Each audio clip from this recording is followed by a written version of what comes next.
Hello, welcome to education therapy. दोस्तों, यहाँ पर हम एनसीईआरटी सिलेबस का साइंस सब्जेक्ट में क्लास 9th का चैप्टर 2 जो भी एक्सरसाइज है वो आज हम हल करेंगे।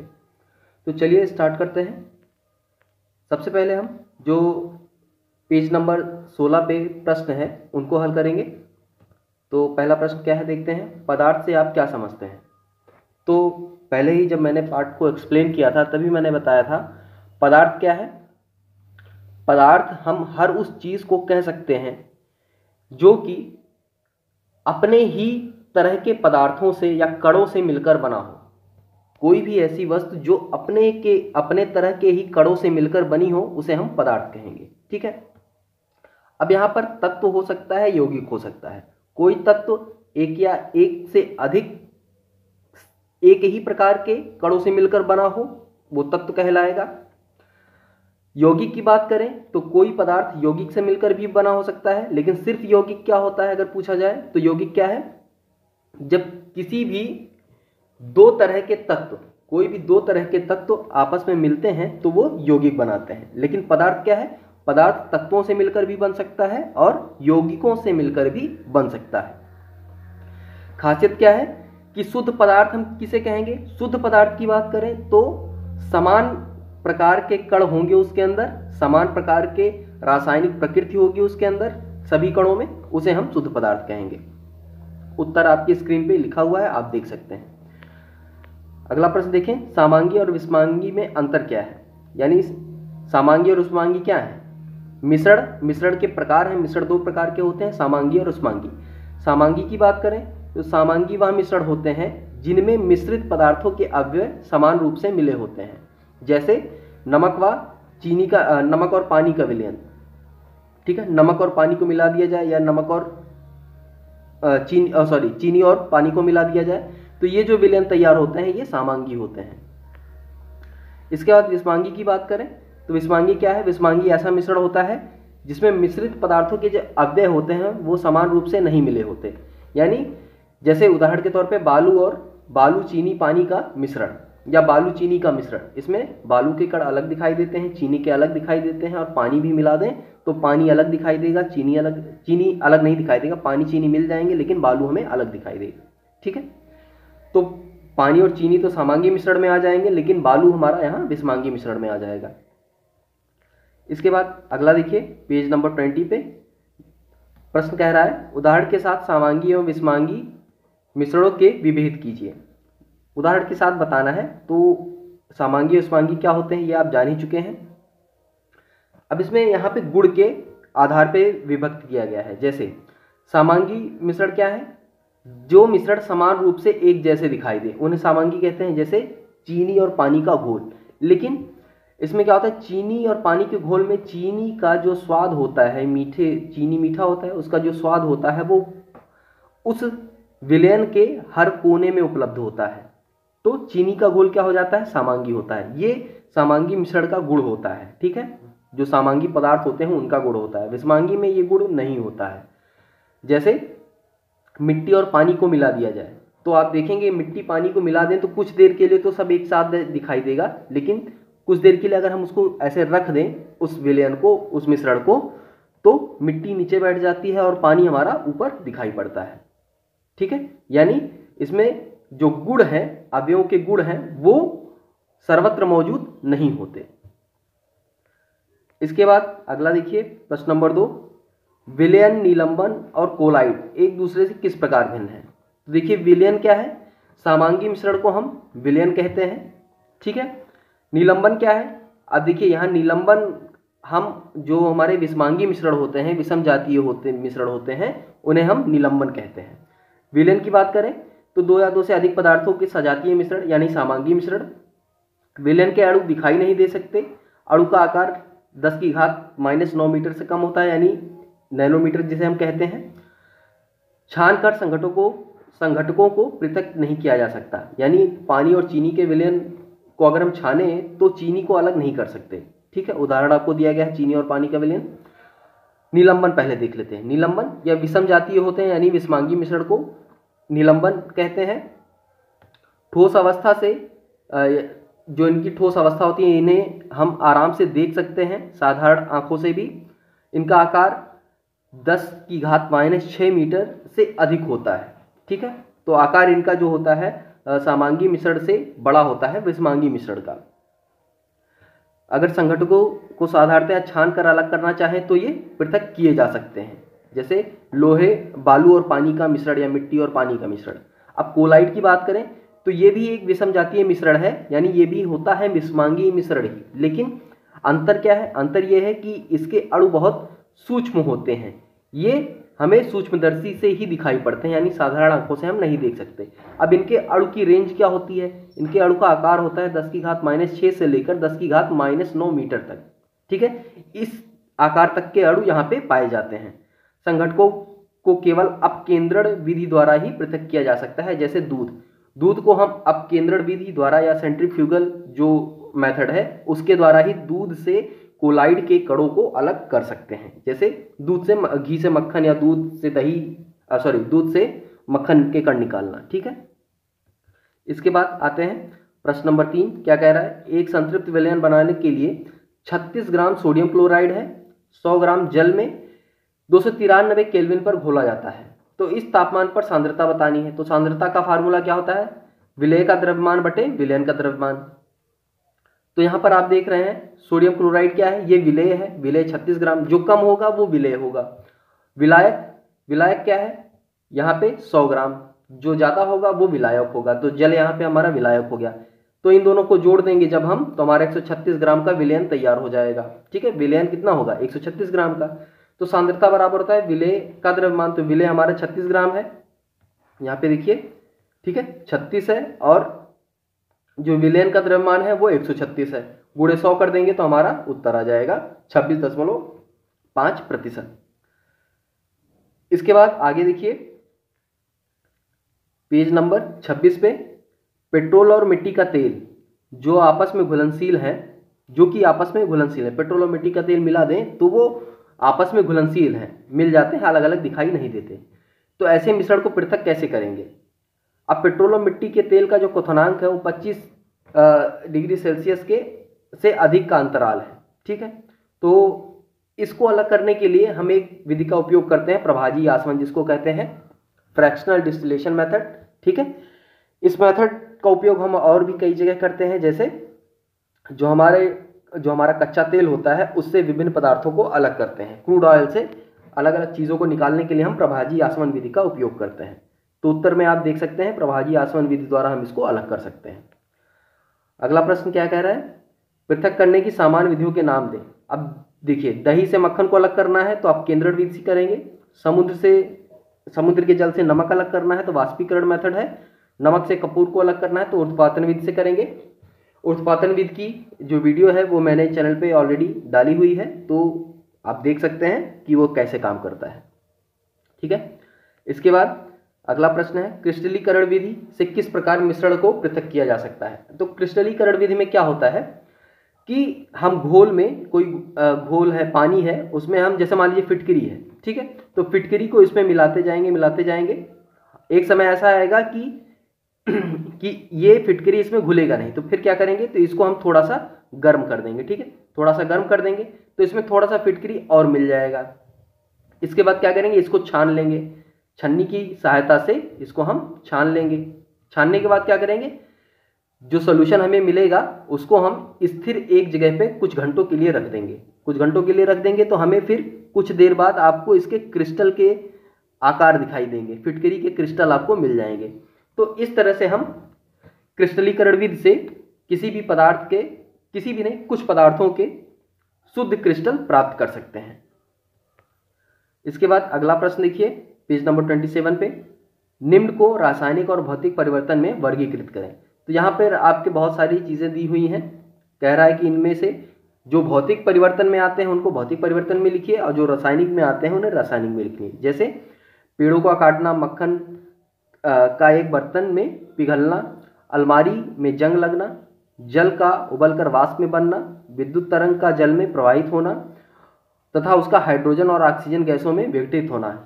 ठीक है, अब पानी से हम हाइड्रोजन गैस कैसे अलग करते हैं ये मैं आपको जल्दी ही आज या कल में इसका प्रैक्टिकल करके दिखा दूंगा कि विद्युत से हम पानी से कैसे हाइड्रोजन गैस को अलग कर सकते हैं। ठीक है, पानी में से हाइड्रोजन कैसे अलग करेंगे। ठीक है, जल में साधारण नमक का घुलना, फलों से सलाद का बनना, लकड़ी और कागज का जलना, इन सभी में से कौन से भौतिक है कौन रासायनिक है। तो यहाँ पे देखिए, पेड़ों का कटना, मक्खन का पिघलना किसी बर्तन में, जल का उबलकर वाष्प में बनना, जल में साधारण नमक का घुलना, फलों से सलाद बनाना, ये सब क्या है भौतिक परिवर्तन है। रासायनिक में आ जाए तो जंग लगना रासायनिक परिवर्तन है। विद्युत का गुजरना और हाइड्रोजन ऑक्सीजन में अलग करना, विघटित होना, ये भी रासायनिक है। कागज और लकड़ी का जलना, ये सब क्या है, ये रासायनिक परिवर्तन है। इसके बाद अगला प्रश्न है, अपने आसपास की चीज़ों को शुद्ध पदार्थ या मिश्रण से अलग करने का प्रयत्न करें। तो हमको बताना है शुद्ध पदार्थ कौन से हैं और मिश्रण कौन है। ऑक्सीजन, कॉपर, एल्युमिनियम आदि शुद्ध पदार्थ हैं तथा वायु, शरबत, पीतल आदि ये क्या है, ये मिश्रण होते हैं। ठीक है, पीतल धातु होती है लेकिन मिश्रित धातु है, मेटलॉइड है एक तरह से। आगे पृष्ठ संख्या 30 पर देखिए, यहाँ पे निम्नलिखित को पृथक करने के लिए आप किन विधियों को अपनाएंगे। तो यहाँ पर हमें कई सारी चीज़ें दी हुई हैं, इनमें से हम किस चीज़ को पृथक करने के लिए कौन कौन सी विधि अपनाएंगे। जैसे सोडियम क्लोराइड को जल के विलयन से पृथक करना, तो जल के विलयन से पृथक करना है सोडियम क्लोराइड यानी Cl को, तो वाष्पीकरण मेथड लगाएंगे। अमोनियम क्लोराइड को सोडियम क्लोराइड तथा अमोनियम क्लोराइड के मिश्रण से अलग करना, धातु के छोटे टुकड़े को कार के इंजन ऑयल से पृथक करना, दही से मक्खन निकालने के लिए, जल से तेल निकालने के लिए, चाय से चाय पत्ती पृथक करना, बालू से लोहे की पीनों को पृथक करना, भूसे से गेहूं के दोनों दानों को पृथक करना, पानी में तैरते हुए महीन मिट्टी के कणों को पानी से अलग करना। उसके बाद पुष्प की पंखुड़ियों को निचोड़ने से विभिन्न रंजकों को पृथक करना। ये सारे काम हम किन किन मेथड से करते हैं, तो यहाँ पे देखिए उत्तर में सारे लिखे हैं। पहला वाष्पीकरण, फिर ऊर्ध्वपातन विधि से, छानने की प्रक्रिया से, अपकेंद्रीय मेथड से, की पृथक्करण मेथड से, छानने की क्रिया, चुंबकीय पृथक्करण, विनोइंग या ओसाना से अलग कर सकते हैं गेहूं के दानों को हम, निथारने की क्रिया और क्रोमेटोग्राफी से हम रंगों को पृथक कर सकते हैं। अगला प्रश्न है, चाय तैयार करने के लिए आप किन किन चरणों का प्रयोग करेंगे। विलयन, विलायक, विलेय, घुलना, घुलनशील, अघुलनशील, घुले या फिल्ट्रेट मतलब छानना, अवशेष, इन शब्दों का प्रयोग करके हमको बताना है। तो यहाँ पे सारे स्टेप्स लिखने हैं, चाय कैसे बनाएंगे, छानेंगे, लेकिन जितने शब्द दिए गए हैं उनके हिसाब से साइंटिफिक वर्ड्स का यूज़ करना है। तो पहला चरण है, एक पीतल में थोड़ा सा पानी यानी विलायक को गर्म करेंगे। पानी क्या है, विलायक है। केतली में थोड़ी सी चाय पत्ती डालेंगे, ये क्या है, विलेय है। उबलते पानी को केतली में डाल दें और पत्तियों को कुछ देर फूलने दें, यह एक विलयन में बदल जाएगा। अब ये विलयन में बन जाएगा ना, इतनी सारी चीज़ें डाली हमने तो विलयन बन जाएगा। एक कप में चीनी लें, चीनी क्या है, ये भी एक प्रकार का विलेय है। चीनी डालेंगे और अगले चरण में विलयन को केतली में हिलाएंगे ताकि सारी चीज़ें उसमें मिल जाए। छन्नी से छानकर विलयन को कप में डालेंगे। 2 छोटे चम्मच दूध डालते हैं। आप दूध आप पहले डाल सकते हैं, बाद में डाल सकते हैं, आप जिस भी तरीके से बनाते हो इन चरणों के हिसाब से आप लिख सकते हैं। हाँ, शब्दावली जो यूज़ करेंगे वो हमको जो शब्द दिए गए हैं उन शब्दों का इस्तेमाल जरूर करना है। ठीक है, अब चम्मच से मिलाएंगे, चाय तैयार हो गई। चाय की पत्ती यानी जो अवशेष हैं उसको हम छन्नी से छानकर अलग कर लेंगे और छना हुआ भाग यानी जो विलयन है उसको हम पी लेंगे, सीधी सी बात है। और जो अघुलनशील पदार्थ हैं जैसे चाय की पत्ती, अदरक, जो भी आप डालेंगे वो हम छानकर अलग कर लेंगे। ठीक है, तो इस तरह से हम कर सकते हैं। अगला प्रश्न है, प्रज्ञा ने 3 अलग अलग पदार्थों की घुलनशीलताओं को विभिन्न तापमान पर जांचा तथा नीचे दिए गए आंकड़ों को प्राप्त किया। प्राप्त हुए परिणामों को 100 ग्राम जल में विलेय पदार्थ की मात्रा जो संतृप्त विलयन बनाने हेतु पर्याप्त है निम्नलिखित तालिका में दर्शाया गया है। तो यहाँ एक टेबल बनाई गई है, तो टेबल के हिसाब से यहाँ पे प्रश्न पूछे गए हैं। तो पहला प्रश्न देखिए, 50 ग्राम जल में 313 केल्विन पर पोटेशियम नाइट्रेट के संतृप्त विलयन को प्राप्त करने हेतु कितने ग्राम पोटेशियम नाइट्रेट की आवश्यकता होगी। तो पोटेशियम नाइट्रेट 313 केल्विन यहाँ पे लिखा हुआ है, पोटेशियम नाइट्रेट यहाँ है तो आप देखेंगे 62। ठीक है, तो 62 ग्राम है। तो यहाँ पर जो सवाल हम हल करेंगे आप देखेंगे यहाँ पे, देखिए 100 ग्राम जल है, 62 ग्राम हमें पोटेशियम नाइट्रेट मिल गया वहाँ से, और बनाने के लिए एक संतृप्त विलयन बनाने के लिए घोल है, अतः 50 ग्राम जल में, अभी तक 100 ग्राम के लिए हमको दिया था, 50 ग्राम के लिए निकालना है। तो 100 ग्राम जब आधा हो गया तो यहाँ से ये आधा हुआ तो यहाँ से ये भी आधा हो जाएगा, तो 100 का 50 हुआ तो 62 का 31 हो जाएगा। एक तो ये तरीका है सीधा निकालने का, या आप जो फॉर्मूला है हमारा 50 ग्राम का द्रव्यमान है विलेय का, तो ये द्रव्यमान रख दिया, टोटल द्रव्यमान कितना था वो हमने रख दिया, और फिर जो हमारा 62 था, हमें पहले हम 100 में निकालते थे, यहाँ पे हम 62 में निकालेंगे, ठीक है। तो सॉल्व करेंगे तो हमारा 31 ग्राम पोटेशियम नाइट्रेट मिल जाएगा। अगला प्रश्न क्या था, बी वाला, देखिए 358 केल्विन पर पोटेशियम क्लोराइड को एक संतृप्त विलयन तैयार करती है और विलयन को कमरे के तापमान पर ठंडा होने के लिए छोड़ देती है। यह विलयन ठंडा होगा तो वह क्या अवलोकित करेगी? जब यह विलयन ठंडा होगा तो क्या मिलेगा उसको पोटेशियम क्लोराइड के जो है क्रिस्टल प्राप्त होंगे, ठीक है। उसकी तली पर उसको क्रिस्टल प्राप्त हो गए, क्योंकि मैंने अभी ऊपर के प्रश्न में, ऊपर ही एक प्रश्न में क्रिस्टलीकरण मेथड में फिटकरी का क्रिस्टल कैसे प्राप्त करेंगे ये बताया था मैंने। तो सेम वही तरीका है, यहाँ पे हम पोटेशियम क्लोराइड का जो है विलयन या घोल तैयार करते हैं, इसको ठंडा करते हैं, और ठंडा करने पे हमें पोटेशियम क्लोराइड के जो है क्रिस्टल प्राप्त हो जाते हैं। सी वाला पोर्शन क्या कह रहा है, सी वाला प्रश्न है 293 केल्विन पर प्रत्येक लवण की घुलनशीलता का परिकलन करें, इस तापमान पर कौन सा लवण सबसे अधिक घुलनशील होगा? और तो इस तापमान पर सबसे अधिक घुलनशील क्या होगा? देखिए यहाँ पे 293 केल्विन पर आप देख सकते हैं, यहाँ टेबल में, आप यहाँ टेबल में देखिए सीधा 293 केल्विन, 293 केल्विन यहाँ है, सबकी जो घुलनशीलता है 32 है, 36 है, 35, 37 है, तो सबसे ज़्यादा किसकी है? अमोनियम क्लोराइड की, तो सबसे ज़्यादा 37 है, तो अमोनियम क्लोराइड की घुलनशीलता सबसे अधिक होगी, ठीक है। इसके बाद अगला है प्रश्न, तापमान में परिवर्तन से लवण की घुलनशीलता पर क्या प्रभाव पड़ता है? तो सीधी सी बात है, तापमान बढ़ेगा तो घुलनशीलता बढ़ेगी, ठीक है। तापमान बढ़ेगा, ताप बढ़ने के साथ घुलनशीलता बढ़ती है, परंतु गैसों के साथ ऐसा नहीं होता, ठीक है। गैस तापमान बढ़ने पर बहुत तेजी से विचरण करने लगते हैं, तो गैस और द्रवों की घुलनशीलता यहाँ पर क्या होती है? ताप बढ़ने पर घट जाती है, तो ये ध्यान रखिएगा। बाकी ठोस पदार्थों की द्रवों में घुलनशीलता जो है ये बढ़ जाएगी, लेकिन गैस की द्रव में घुलनशीलता नहीं हो पाती। क्यों नहीं हो पाती? क्योंकि द्रव तो द्रव्य अवस्था में रहेगा, लेकिन जैसे ही उसको गर्म करेंगे तो जो गैसियस पदार्थ आप उसमें मिला रहे हैं वो और गर्म होके और तेजी से विचरण करने लगेंगे और वो भागने लगेंगे, ठीक है। अगला प्रश्न है, देखिए निम्नलिखित को उदाहरण सहित व्याख्या कीजिए। संतृप्त विलयन, शुद्ध पदार्थ, कोलाइड और निलंबन क्या होते हैं, इनके बारे में बताना है। संतृप्त विलयन क्या होता है?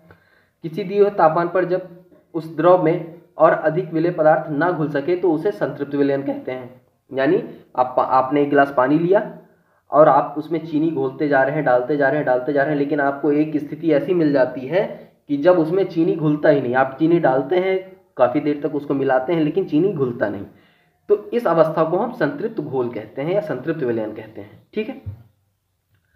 इसके बाद अगला है शुद्ध पदार्थ। वे वस्तुएं जिनका दिए गए तापमान पर रंग, रूप, संरचना, स्वाद, स्वभाव एक समान रहे, उसके हर भाग में संरचना समान हो और उसके सरल भौतिक विधियों द्वारा सरल पदार्थों में विभाजित ना किया जा सके, उसे शुद्ध पदार्थ कहते हैं। अब यहाँ पे देखिए NaCl है, NaCl को भौतिक विधि द्वारा आप सोडियम को और क्लोरीन को अलग नहीं कर सकते, आपको इसके लिए रासायनिक विधि का इस्तेमाल करना पड़ेगा, तभी सोडियम अलग होगा और क्लोरीन अलग होगा। तो यही कह रहा है कि किसी भी पदार्थ की वो अवस्था जिसमें उसमें मौजूद हर एक कण की सारे जो गुण हैं वो समान हो, सारी विशेषताएं समान हो, सारा आकार समान हो, और उन्हें हम किसी भी भौतिक विधि द्वारा और अधिक सरल पदार्थ में ना तोड़ पाएं, उसे हम शुद्ध पदार्थ कहेंगे, ठीक है। आप कई तरह से कह सकते हैं, बहुत डिफिनीशंस हैं, लेकिन तथ्यों को बहुत ही आराम से, बहुत ही सटीक भाषा में लिखिए। उदाहरण के तौर पे आपको दिया गया है सोना, चांदी, सोडियम, ये सब क्या है? ये तत्व हैं, शुद्ध तत्व हैं, ठीक है। अब NaCl की बात करें तो NaCl क्या है? शुद्ध पदार्थ है, ठीक है। इसके बाद कोलाइड क्या है? देखिए कोलाइड क्या है? कोलाइड एक विषमांगी मिश्रण है, लेकिन इसके कण जो है इतने छोटे होते हैं कि जो पदार्थ है वो हमें समांगी मिश्रण की तरह दिखाई देता है। अगर हम इसको कुछ देर के लिए छोड़ दें तो इसके कण नीचे नहीं बैठते, यानी कोलाइड जो है ये एक अस्थायी विलयन होता है, ठीक है। क्या होता है? अस्थायी विलयन। कोलाइड एक विषमांगी मिश्रण है, अस्थायी विलयन होता है। इसके पार्टिकल जो है, कोलाइड के विलयन के जो पार्टिकल होते हैं, कण होते हैं, ये प्रकाश का प्रकीर्णन दर्शित करते हैं, यानी प्रकाश किस दिशा से जा रहा है ये दिखाते हैं। तो ये होता है कोलाइड। उदाहरण के लिए दूध, स्याही या धुंध, कोहरा, ये सब, ठीक है। निलंबन की बात करें तो निलंबन क्या है? निलंबन एक ऐसा विषमांगी मिश्रण है जहां पे जो पदार्थ मिलाया जाता है, जो अवयव मिलाए जाते हैं विलायक में, वो विलय पदार्थ विलायक में घुलता नहीं, यानी उसके कणों को हम अलग अलग साधारण आंखों से देख सकते हैं। इनका आकार काफ़ी बड़ा होता है, इसीलिए इनको हम छानकर आसानी से अलग कर सकते हैं। ये विलयन अस्थायी नहीं होते हैं, ठीक है। चलिए उदाहरण के लिए आप बालू और पानी का घोल कह सकते हैं, चाक पाउडर और पानी का घोल कह सकते हैं, ये सब उदाहरण है इसके। इसके बाद अगला प्रश्न है, निम्नलिखित में से प्रत्येक को समांगी और रुष्मांगी मिश्रणों में से वर्गीकृत करें। सोडा जल, बर्फ, लकड़ी, वायु, मिट्टी, सिरका, चाय आदि। छन्नित चाय मतलब छना हुआ चाय। अब समांगी क्या है? सोडा जल, सिरका, छन्नित चाय, बर्फ। विषमांगी मिश्रण क्या है? मिट्टी और लकड़ी, ये सब विषमांगी है। इनको हम कितना भी छोटा करके पानी में मिलाएं बट ये हमको दिख जाएंगे। अगला है, आप किस प्रकार पुष्ट करेंगे कि दिया हुआ रंगीन द्रव शुद्ध जल है? इसके लिए हम क्या करेंगे? देखिए यहाँ पे उत्तर देखिए इसका, रंगहीन पदार्थ, रंगहीन तरल पदार्थ किसी भी भौतिक विधि द्वारा और अधिक सरल पदार्थों में विभाजित नहीं किया जा सकता। यदि इसे वाष्पित किया जाए तो शेष कुछ नहीं बचता, इसलिए इसे हम तरल शुद्ध पदार्थ कह सकते हैं, ठीक है। तो यहाँ पे हम ये देखिए, कोई भी द्रव है उसको हम वाष्पीकृत करेंगे तो वो क्या होगा? रंगहीन द्रव शुद्ध जल है। अब रंगहीन द्रव को शुद्ध जल हम कैसे कह सकते हैं? उसको वाष्पीकृत करेंगे, गर्म करेंगे, कई तरीके हैं। वाष्पीकृत करेंगे तो उसके तल में कुछ नहीं होना चाहिए। उसको हम बहुत देर गर्म करें तो गर्म करने के बाद आपको दिखाई देना चाहिए कि उसकी तली में कुछ नहीं बैठा है। तो ऐसी चीज़ जब होती है तो हम कहते हैं कि जो रंगहीन द्रव था वो शुद्ध जल है, ठीक है। इसके बाद अगला प्रश्न है, निम्नलिखित को कौन सी वस्तुएं शुद्ध पदार्थ हैं? निम्नलिखित में से कौन सी वस्तुएं शुद्ध पदार्थ हैं, ठीक है। तो बर्फ, दूध, हाइड्रोक्लोरिक अम्ल, लोहा, कैल्शियम ऑक्साइड, पारा, ईंट, लकड़ी, वायु आदि। इनमें से शुद्ध पदार्थ क्या है? देखिए, तो बर्फ हो गया, लोहा, हाइड्रोक्लोरिक अम्ल, कैल्शियम ऑक्साइड, पारा, ये सब क्या है? ये शुद्ध पदार्थ हैं, ठीक है। अगला प्रश्न देखिए, निम्न मिश्रणों में से विलयन की पहचान करो। क्या क्या दिया है? मिट्टी का तेल, समुद्री जल, वायु, कोयला, सोडा जल। इनमें से विलयन क्या है? विलयन की बात करें तो विलयन है हमारा समुद्री जल, वायु जल, सोडा जल, ठीक है। तो ये सब विलयन है। चलिए आगे बढ़ते हैं।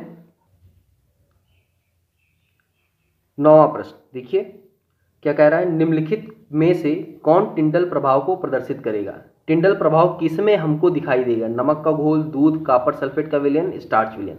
तो टिंडल इफेक्ट क्या है? टिंडल इफेक्ट वो इफेक्ट है जिसमें किसी कोलाइड विलयन में प्रकाश का पाथ हमें दिखाई दे, या कोलाइड विलयन ना भी कहें तो जिस भी क्षेत्र में जहां भी हमको प्रकाश का पाथ, प्रकाश का जो मार्ग है वो दृष्टिगोचर हो जाए, उसे हम क्या कहेंगे? टिंडल प्रभाव कहेंगे, यानी उस विलयन में टिंडल प्रभाव दर्शित हो रहा है। तो यहाँ पर अगर हम बात करें तो दूध और स्टार्च के विलयन में टिंडल प्रभाव जो होते हैं ये दिखाई देंगे, ठीक है। इसके बाद अगला प्रश्न है, निम्नलिखित को तत्व, यौगिक तथा मिश्रण में वर्गीकृत करें। तो सोडियम, मिट्टी, चीनी का घोल, चांदी, कैल्शियम कार्बोनेट, टिन, सिलिकॉन, कोयला, वायु, साबुन, मीथेन, कार्बन डाइऑक्साइड, रक्त। तो इनमें से हमको अलग करना है, तो देख लीजिए तत्व में सोडियम, चांदी, टिन, सिलिकॉन, ये क्या है? तत्व हैं। यौगिक की बात करें तो कैल्शियम को कार्बोनेट, मीथेन, कार्बन डाइऑक्साइड, ये यौगिक हैं क्योंकि ये अलग अलग एक से ज़्यादा तत्वों से मिलकर बने हैं, इसलिए इनको यौगिक कहते हैं। मिश्रण की बात करें तो मिट्टी, बहुत सारी चीज़ें मिली होती हैं किसी भी मात्रा में, किसी भी अनुपात में। चीनी का घोल हो गया, कोयला, वायु, साबुन, रक्त, ये सब क्या है? ये मिश्रण है। अगला प्रश्न, निम्नलिखित में से कौन कौन से परिवर्तन रासायनिक हैं? तो पौधे की वृद्धि, लोहे में जंग लगना, लोहे के चूर्ण तथा बालू को मिलाना, खाना पकाना, भोजन का पचना, जल से बर्फ बनना, मोमबत्ती का जलना। तो इनमें से हमको बताना है कौन से परिवर्तन रासायनिक परिवर्तन है। तो देखिए जलना वलना जहाँ पे आ जाए, जलना हो गया, जंग लगना, ये सब क्या है? ये सब रासायनिक परिवर्तन है। ठीक है, तो यहाँ पे लोहे पर जंग लगना रासायनिक है। भोजन का पकना, क्योंकि गर्म होके पक रहा है, आग से हम जला रहे हैं तब पक रहा है, इसलिए ये क्या हो गया? रासायनिक हो गया। भोजन का पचना, ये हमारे शरीर में भोजन जाता है तो वहाँ रासायनिक क्रियाएं होती हैं, क्योंकि हमारे पेट में क्या होता है? HCl, हाइड्रोक्लोरिक अम्ल। तो किसी अम्ल में कोई चीज़ जाएगा तो वहाँ पे रासायनिक क्रिया होगी, तो वो भी हमारा रासायनिक क्रिया हो गया, भोजन का पचना। मोमबत्ती का जलना रासायनिक परिवर्तन है। देखिए मोमबत्ती का जलना रासायनिक परिवर्तन है, लेकिन मोमबत्ती का पिघलना अगर कहा जाए तो मोमबत्ती का पिघलना भौतिक परिवर्तन कहलाता है। ठीक है, तो इन भाषाओं को ध्यान से याद रखिएगा। तो यहाँ पे ये सारे प्रश्न हमारे हल हो चुके हैं। अगर आपने अभी तक टेलीग्राम चैनल को ज्वाइन नहीं किया है तो ज्वाइन कर लीजिए, डिस्क्रिप्शन में आपको लिंक मिल जाएगी। लिंक आपको यहाँ भी दिख रहा है, तो इसके थ्रू आप ज्वाइन कर सकते हैं। इसके बाद ये जो पार्ट था आपका, ये खत्म हो चुका है, सारा सॉल्यूशन मैंने प्रोवाइड कर दिया है। अगर आपने चैनल को सब्सक्राइब नहीं किया है तो सब्सक्राइब कर लें, साथ साथ बेल आइकन को भी जरूर दबाएं, वीडियो को भी जरूर शेयर करें। तो चलिए आज के लिए बस इतना ही, मिलते हैं नेक्स्ट वीडियो में, तब तक के लिए धन्यवाद।